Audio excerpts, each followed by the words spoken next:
আসসালামু আলাইকুম ভিউয়ার্স। ভিডিওটা উপর থেকে টান দিয়েন না। এই ভিডিওটা হচ্ছে একটা শিক্ষণীয় ভিডিও এবং একটা দেখার মতো ভিডিও। তো আমরা এই ফ্যানের কাজটা করতেছি, কিন্তু আপনাদের জন্য এই ভিডিওটা তৈরি করলাম। আমরা ফ্যানটা কিভাবে রিপেয়ার করি। একটা ফ্যান যখন নষ্ট হয়ে যায় তো তখন কি নষ্ট হয়? অনেকে বলে যে কয়েল নষ্ট হয়। কয়েল কিন্তু সব ফ্যানের নষ্ট হয় না, কয়েল ভালো থাকে, প্লাস আপনার যে ওয়ারিংটা কিন্তু নষ্ট হয়ে যায়। তো আমরা এই ওয়ারিংটা কিন্তু নতুন করে আবার করে দিই। তো ওই যে দেখুন, প্রত্যেকটা তারের ভিতরে একটা একটা করে ফাইবার ঢুকিয়ে তারপরে কিন্তু এই ওয়ারিংটা করা হচ্ছে। এবং ওই যে দেখুন, যে চিকন, যে চুলের মতো যে চিকন তারটা, ওই তারের সাথে কিন্তু এই ফাইবার ফাইবার যে তারের ভিতরে ঢুকাইছি, ওই তারটা কিন্তু ওই তারের সাথে জয়েন দিয়ে দিলাম। এখন ওই তারের সাথে আমরা সুন্দর করে ঝালা দিয়ে দিব, রাং ঝালাটা দিয়ে সুন্দর করে ফাইবারটা আটকে দিব। ঠিক আছে, তো দেখতে থাকুন ভিডিওটা। আরেকটা জিনিস হচ্ছে গিয়ে, আমরা কিন্তু প্রত্যেকটা কয়েলে বার্নিশ করে দেই, যাতে ফ্যানের কয়েলগুলো লুজ না থাকে। ঠিক আছে, তো দেখতে থাকুন ভিডিওটা হচ্ছে শিক্ষণীয় ভিডিও এবং অবশ্যই দেখলে ভালো লাগবে। আর ভিডিওর ভিতরে যদি কোনো ভুল ত্রুটি থাকে কমেন্টে জানাবেন এবং আমরা ভালো করে করার চেষ্টা করব ইনশাল্লাহ। তো আমার কণ্ঠটা খুব খারাপ হচ্ছে, আমার ঠান্ডা লেগেছে, কণ্ঠটা ভালোভাবে দিতে পারিনি। যতটুকু সম্ভব আপনাদের জন্য দিলাম। এবং এখন যদি ভিডিওটা কারো কাছে ভালো লাগে, একটা লাইক কমেন্ট করে দেবেন এবং শেয়ার করে দেবেন।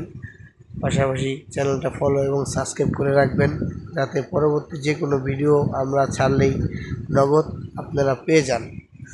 ঠিক আছে, আর দেখতে থাকুন ভিডিওটাই। দেখুন কত সুন্দর করে টাই দিয়ে, আমরা কিন্তু টাই ক্লিপ দিয়ে এই তারগুলো বেঁধে দিই, যাতে একটা তার যাতে ছুটে না যায়। এই যে দেখতে থাকুন, তারগুলো আস্তে আস্তে টেনে উপরে উঠিয়ে খুব সুন্দর করে ভাঁজ করে দিতে হয়। তো দেখতে থাকুন ভিডিওটা, অবশ্যই ভালো লাগবে। আর এই কয়েলটা কিন্তু একেবারে পুরাই ফ্রেশ। এই ফ্যানটার বডিটা হচ্ছে, দেখলে বুঝতে পারবেন যে ফ্যানটা মিনিমাম 8 থেকে 7-8 বছরের উপরে চলছে। তারপরেও কিন্তু ফ্যানটা একদম ফ্রেশ। দেখছেন অপর পাশের যে কয়েলটা, এটা কিন্তু বেয়ারিং লাগাইলাম, এটা হচ্ছে 6202, এবং এই যেটা লাগাচ্ছি এটা হচ্ছে 6203 বেরিংয়ে দেন। প্রত্যেকটা বেরিং কিন্তু আমরা সেফটি সহকারে কাজ করে থাকি। এই যে দেখুন, বেরিংয়ের পাশে যাতে চাপ না খায়, যার কারণে আমরা এই রোলারটা দিয়ে বেরিংটা বসায় দিই খুব সুন্দর করে। এখন আমরা এই যে বার্নিশটা দিব, এই যে দেখুন বার্নিশটা কত সুন্দর করে দিতেছি।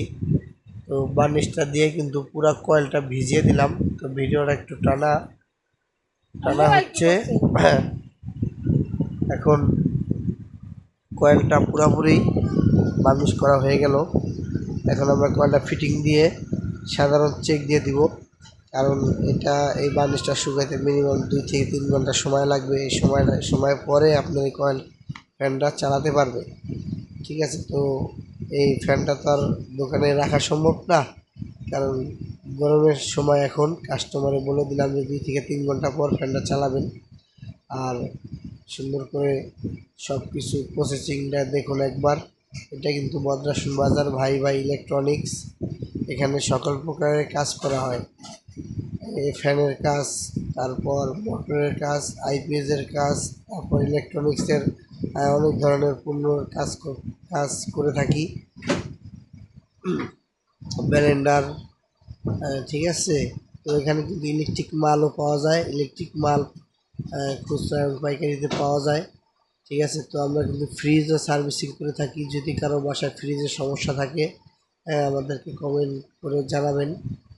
আমরা কিন্তু নতুন আইপিএস করে থাকি। আইপিএস যদি কারো লাগে বা নষ্ট আইপিএস থাকলেও আমাদেরকে জানাবেন, ইনশাল্লাহ আমরা রিপেয়ার করে দিব। দেখুন ভিডিওটা, প্রত্যেকটা কাজ কিন্তু যত্ন সহকারে করে থাকি, যাতে কাস্টমারের কোনো জিনিস ক্ষয়ক্ষতি না হয়। পুরো ভিডিওটা দেখতে থাকুন। একদম সুন্দর করে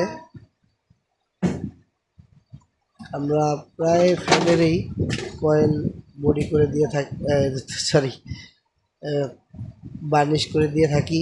এখন এটাও বার্নিশ করে দিলাম, কারণ বার্নিশ করে দিলে ফ্যানটা আবার নতুন করে একদম নতুন কয়েলের মতো হয়ে যায়।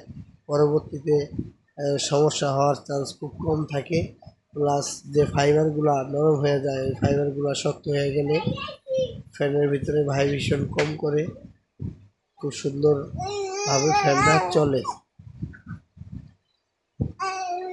ফ্যানটার কাজ প্রায় শেষ। এখন ক্যাপাসিটার কিভাবে লাগাবো, এই যে দেখুন আমরা কিন্তু ক্যাপাসিটার লাগাচ্ছি। এখন কেটে নিলাম,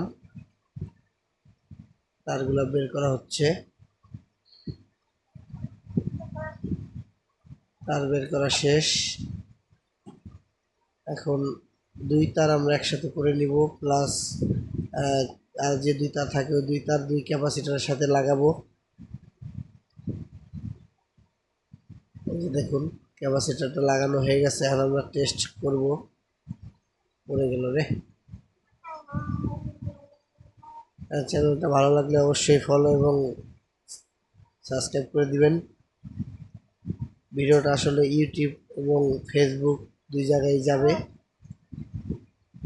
যার কারণে বলা হচ্ছে যে সাবস্ক্রাইব এবং ফলো দুইটার কথাই বলা হচ্ছে। তো আপনারা কীভাবে মাইন্ড করেন না। ফ্যানটা দেখুন কত সুন্দর ঘুরলো, ডাইনে এবং বামে দোনো পাশেই কিন্তু ফ্যানটা ঘোরাতে পারছি। এখন বিষয় হচ্ছে গিয়ে দোনো পাশে ঘোরানোর কারণ হচ্ছে অনেক সময় কয়েল ভিতরে যদি শর্ট হয়ে যায়, এই চার তার বের করলে কিন্তু শর্টটা অতি সহজেই বের করা যায়। আর তিন তার করা থাকলে এটা কিন্তু একটু কঠিন হয়ে যায়, যার কারণে আমি সবসময় চার তার বের করি। প্লাস দুই পাশে ঘুরিয়ে দেখে নিই কোন পাশে কম ঘুরে, কোন পাশে বেশি ঘুরে। কারণ বর্তমানে এলাকায় ভোল্টেজ একদমই কম, কোনো জায়গায় 160, 180, 200, ঠিক আছে। এই কারণে একটু বেশি ঘোরার যে সাইড ওই সাইডে দিক দেওয়ার চেষ্টা করি। সুন্দর করে কস্টিপগুলো মেরে নিলাম, তারটা কেটে নিলাম। এখন টেস্ট করব ইনশাল্লাহ। এই যে দেখুন, এই যে আমরা মাশাআল্লাহ আলহামদুলিল্লাহ, এই যে দেখুন ফ্যানটা কত সুন্দর ঘুরতেছে। ফ্যানটা আগের ফ্যান, স্পিড একটু কম, কিন্তু যেখানে স্পিড আছে একটু কমবে না। ইনশাল্লাহ ভিডিওটা ভালো লাগলে লাইক কমেন্ট শেয়ার করে দিবেন।